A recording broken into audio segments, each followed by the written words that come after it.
जब इतना गंभीर आरोप लगा है तो कागज हैं आपके पास, परचेज बिल तो होंगे ना आपके पास। अगर आपने बैडमिंटन कोर्ट बनवाया है, आपने जगुआर की टोंटियां लगवाई है या आपने बेड खरीदा है तो बिल होगा आपके पास। तो आपको तो फौरन मीडिया के सामने आकर और वो बिल दे देने चाहिए, दूध का दूध पानी का पानी हो।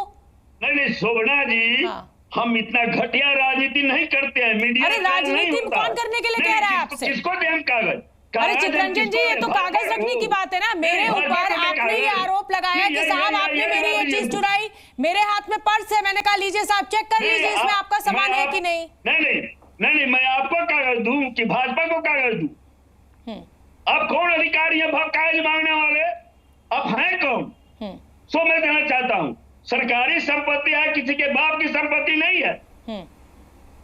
सरकार पूछेगी, सरकार विभाग सही बात है। सरकार अगर नहीं, मैं पूछ रहा हूँ 2017 में सुशील मोदी क्यों नहीं FIR किए?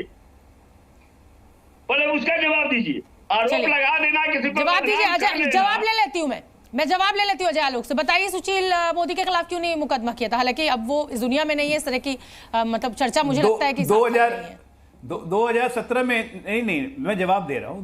2017 में टोटियां एसी चोरी नहीं हुए थे।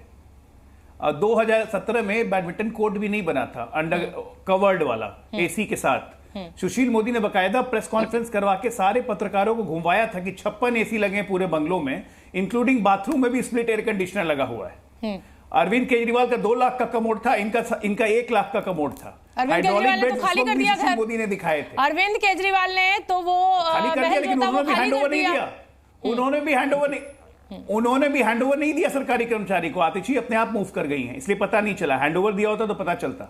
एनीवे, अभी हम लोग बिहार पे रहते हैं। मैं भवन निर्माण विभाग अधिनियम की चर्चा करता हूं। बिल्कुल शुद्ध सरकारी, किसी भी सरकारी आवास में एक कील ठोकने के लिए भी उखाड़ना अलग, उसके लिए भी भवन निर्माण की परमिशन लेनी पड़ती है। बिल्कुल मैं जानती हूं। जितने चीज टूटे हुए हैं, जितने चीज निकाले हुए हैं, जितने चीज निकाले हुए हैं, बैडमिंटन कोर्ट का मैट नोचा हुआ है, बिल्कुल बाथरूम के नल गायब हैं, एसी गायब है, क्या परमिशन ली थी? अभी तो इसका भी केस चलेगा। इसमें तो सबूत है, इसमें जेल जाना पड़ सकता है। ये किसी के तहत लीगल क्राइम है। ये आप कहां डरिएगा केस से? केस से कहां डरिएगा? अरे भैया, बेले पे रहना है, जेले में रहना है, तो केस से क्यों डर लगेगा? और सही बोला, ये सरकारी संपत्ति किसी के बाप की संपत्ति है, ये तो आपकी संपत्ति है। यही आपकी चितरंजन जी, कोई आपकी गलती नहीं है, आपके दल की कोई गलती नहीं, आपके नेता की कोई गलती नहीं। अजय जी आपकी भी कोई अच्छा, मैं एक बार चितरंजन जी एक सवाल में आपसे। पिता मुख्यमंत्री, माता पूर्व मुख्यमंत्री, माता पूर्व मुख्यमंत्री, खुद उप मुख्यमंत्री, ये एसी कौन निकाल के ले गया फिर? ये भी तो बताइए, क्योंकि तस्वीरें तो झूठ नहीं बोलती ना, कैमरा तो नहीं झूठ बोलता। चलिए मैंने माना कि आपने, लेकिन वो कौन ले गया फिर, ये तो बताइए। शोभना जी, अब पूछने वाले आप कौन हैं? अरे या अजय आलोक कौन है? सर, वो आम जनता के टैक्स के पैसे से आप लोगों का, आप नेताओं का खर्चा चलता है, इसलिए बतौर नागरिक ये पूछने का मुझे अधिकार है। कीजिएगा नहीं, आप किसी का चरित्र हनन कीजिएगा जनता के बीच में। अरे मैं आपका जवाब मांग रही हूँ सर, मैं आपका जवाब मांग रही हूँ, मैं मौका दे रही हूँ कि आपके ऊपर जो गंभीर आरोप लग रहे हैं उसके लिए आप कागज सामने रख दीजिए। नहीं, हिसाब भवन निर्माण पर मांगेगी। और अजय जी कह रहे हैं मुख्यमंत्री जी के परिवार में कितने सदस्य हैं? 3 बड़ी बड़ी कोठियां आज मुख्यमंत्री आवास से जुड़ी हुई हैं।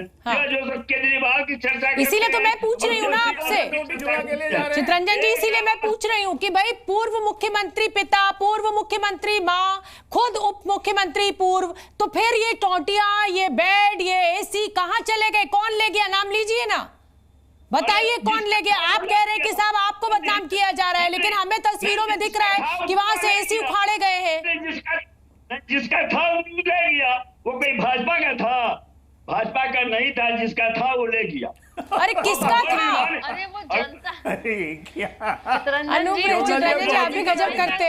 अनुप्रिया जी चितरंजन जी, सर, ये हमारे टैक्स के पैसे से लगता है आप नेताओं के घर में एसी, और जिस गाड़ी का आप लोग तेल फूकते हैं या जो भी खर्चा होता है, ये आम आदमी जो है, बिहार का आम आदमी टैक्स देता है, उस टैक्स के पैसे से ये सारे खर्चे होते हैं सर। नहीं शोभना जी, मैंने पहले कहा कि शोभना जी, मैंने पहले दुबई हेलीकॉप्टर, एसी गाड़ी, यह दिखाता है कि कैसे लग्जरी लाइफ जीने का इनका आदी है। और जी अनुप्रिया जी बोलिए, बोलिए, सुन रही जनता की गहरी कमाई को लूट कर करके अपने शौक, अपने शख्सियत को बनाने की इनकी पुरानी आदतन है। भाई आप अगर वैसा नहीं आपके नेताओं के घर में एसी नहीं लगा हुआ है, बाथटब नहीं है अनुप्रिया जी? मैं एक एग्जांपल देती हूँ। मैं पटना से बैठ के आपसे बात कर रही हूँ, और पटना में सबसे ज्यादा संपत्ति अगर किसी के पास में है तो लालू प्रसाद यादव जी के पास में है। बता दीजिए कैसे? हिसाब आपके पास में है, हिसाब आपके पास में है अनुप्रिया जी, हिसाब आपके पास में है। अरे सबसे ज्यादा लोग पिए हैं, सबसे ज्यादा जल निकालता है, यह क्यों नहीं कर रहे कि जनता की संपत्ति को लूट लिया? लोग पिए हैं। नहीं, आप किस तरह की बेशर्मी के तरह जवाब देंगे, आपसे उम्मीद नहीं। भाषा की थोड़ी सी आप लोग मर्यादा रखें तो मुझे अच्छा लगेगा। भाषा की मर्यादा रखें और इस तरह के शब्दों का इस्तेमाल न करें। आरोप प्रत्यारोप राजनीति में चलता रहता है, लेकिन एक तो चित्ररंजन जी अकेले पड़ गए, आप 3 लोग हो गए हैं। के प्रवक्ताओं के लिए उनके नेता चोरी करने वाले चोरी कर गया, अब शोर मचाना है तो प्रवक्ताओं का काम। लेकिन चलिए ठीक है अनुप्रिया जी, सत्ता में आप गिरफ्तार कीजिए ना तेजस्वी यादव को, गिरफ्तार कीजिए ना। किसने रोका है आपको? मुकदमा दर्ज कीजिए चोरी का। तो क्यों नहीं कर रही है सिर्फ राजनीति, सिर्फ मीडिया के सामने आकर बयानबाजी? मुकदमा दर्ज कीजिए। अभी तक मुकदमा क्यों नहीं दर्ज हुआ?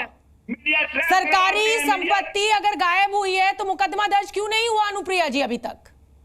मैं कह तो रही हूँ शोभना जी कि बस एक बिहार भवन निर्माण जो है वो जाएगी लिस्ट लेकर के, कहेगी कि देखो तुमने यह चुरा के ले गया, आपने यह चुरा के ले गया, कि चुराने की जो आदत है उससे आप मजबूर आप आदत में मजबूर हो गए हैं। आप चुरा के ले जाएंगे उसको, और आपको ये आप स्वीकारेंगे भी नहीं कि जनता की गहरी कमाई लूटने की तो आपकी आदत बन गई है। अजय आलोक, मुकदमा क्यों नहीं दर्ज हुआ अभी तक? सवाल तो ये पूछा जाएगा ना भाई, इतना बड़ा गंभीर आरोप पूर्व उप मुख्यमंत्री के ऊपर लगा, इतनी ज्यादा संपत्ति भी बताई गई उनकी, क्यों नहीं मुकदमा दर्ज कर उनकी गिरफ्तारी की बात हो रही है? भाई सरकारी संपत्ति की चोरी जो है बड़ा अपराध है। क्लिप्टोमैनियक राजनीति का इलाज तो ढूंढना ही पड़ेगा।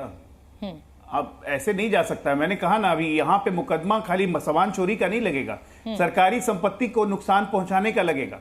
एक ईंटा तोड़ना, एक कील तोड़ना सरकारी संपत्ति में बिना अनुमति बहुत बड़ा गंभीर अपराध होता है। इसमें जेल जाना पड़ता है, ये पनिशेबल ऑफेंस है। ये तो होगा ही। मैंने कहा ना, हैंडओवर अभी नहीं लिया गया। अजय जी, बीजेपी के जितने नेता हैं उनके घर में एक भी कील बिना भवन निर्माण की इजाजत के नहीं लगी है। एक भी निर्माण बिना भवन इजाजत लगी होगी, अगर लगी, हम तो कह रहे हैं कि बीजेपी के एक भी नेता पूरे देश में, एक भी नेता पूरे देश में जहां सरकारें हैं, अगर घर खाली करके जाते हैं, एक तो पहले तुरंत घर खाली कर देते हैं, 1 महीने के अंदर, मैक्सिमम 45 दिन के अंदर एक बीजेपी का नेता बता दीजिए कि सरकार हटने के बाद कोई अपने आधिकारिक निवास में रहता हो। एक भी उदाहरण नहीं मिलेगा। ये यहाँ पे सरकार बने हुए 2023 में सरकार बन गई, 24 के 1.5 साल लग गए इनको मकान खाली करने में। और दूसरी बात, बीजेपी के नेता एक भी नेता का नाम बता दीजिए जो टोटी चोरी करके ले जाता हो, जो टब चोरी करके ले जाता हो, जो एसी चोरी करके ले जाता हो, कुछ नहीं। मुख्यमंत्री अब एक बताइए, भ्रष्टाचार को इतनी नग्नता से भ्रष्टाचार को डिफेंड करते हुए ये आरजेडी कर सकती है, कह रहे हैं कि 3/1 है। अरे भाई, भ्रष्टाचारी आप ही की पार्टी है, बाकी कोई भ्रष्टाचार नहीं है, तो आप अकेले। अनुप्रिया, विनीत सिंह का मैं रुक कर लेती हूँ। विनीत सिंह, ठीक है, सरकारी संपत्ति गायब हुई है, आरजेडी कहती है बदनाम कर रहे हैं, बीजेपी जेडीयू कहती है कि नहीं साहब आपने चोरी किया है। लेकिन मेरा सवाल आपसे भी यही है कि सत्ता में जो लोग बैठे हुए, जिम्मेदारी तो उनकी भी है ना कि सरकारी संपत्ति की सुरक्षा की जाए, कि सारा का सारा आरोप जो है वो दूसरे के ऊपर ही लगा दिया जाएगा। शोभना जी, हम अपनी जिम्मेदारियों का निर्वहन करेंगे, पर मैं आपने कहा ना कि चित्ररंजन गंगा जी 3:1 के रेशियो में परेशान है, मैं इनकी थोड़ी मदद कर देता हूँ। मैं इनको याद दिलाता हूँ, सुनिए सर, ये को हल्का मत होइए। यही राजद का परिवार है जिसकी शादी के, राजकुमारियों के शादी के लिए गाड़ी के शोरूम से गाड़ी उठा लेता था, सोफा सेट उठा लेता था और फिर वापस कर दिया। तो मैं आपको ये दिलासा दिलाता हूं कि जब भवन निर्माण विभाग जब लिस्ट लेके जाएगा, जब केस होगा, तो तेजस्वी यादव जी बड़े बेआबरू होकर चीजों को वापस करेंगे और ये चीजें जो होगी बिल्कुल कितने बेआबरू होकर आपका चिराग पासवान जी को निकाला गया था, आप उसको याद कीजिए। चिराग पासवान को आदरणीय रामविलास जी के तस्वीर को सड़क पर फेंक दिया गया था। 100% की निरंतरता से जीत रहे, आप उससे मुकाबला कर रहे हैं। हमारे नेता पे कोई भी आरोप लगाए क्या? आपके जो है सब पे आपके पे बाहर है, चोरी का आरोप लगा है, स्कैम का आरोप लगा है, कहाँ बात कर रहे हैं? चलिए ठीक है, ये बहुत ही गंभीर मसला है और अब जब आगे जांच होगी तभी दूध का दूध पानी का पानी होगा। फिलहाल सभी मेहमानों का अजय आलोक कुछ कहना चाह रहे हैं। अजय आलोक बोल दीजिए करिए आप अपना कंक्लूडिंग कमेंट दीजिए फिर मैं। शोभना जी, चितरंजन जी कह रहे थे कि आरजेडी को बदनाम किया जा रहा है। हाँ। अरे बदनाम उसको किया जाता है जिसका कोई नाम हो, जीवन भर तो भ्रष्टाचार का इनाम कमाया है, तो कोई कैसे बदनाम कर लेगा? मुझे ब्रेक लेना होगा और अब मुझे अगली खबर का रुख करना होगा। बहुत बहुत धन्यवाद आप सभी मेहमानों को इस चर्चा में शामिल होने के लिए।